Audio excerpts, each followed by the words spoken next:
Preliminary home design budget problems. You've just bought the dream lot and now it's time to build your dream home, but you don't know where to start.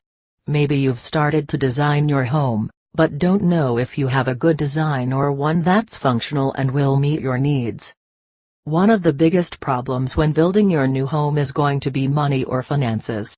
If you have $200,000 to build a home, try to design one that won't cost more than $150,000.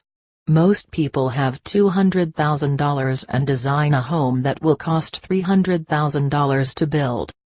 Try to give yourself a 15 to 40% financial construction cushion that you can use for changes or problems as they arise during the construction process.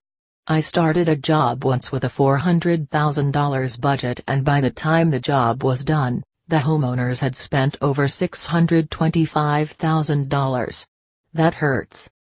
I was only assisting the main contractor on the job and he didn't seem to mind, and neither did the homeowners, until the job was finally $100,000 over budget. By this time it was too late and they were scrambling for finance.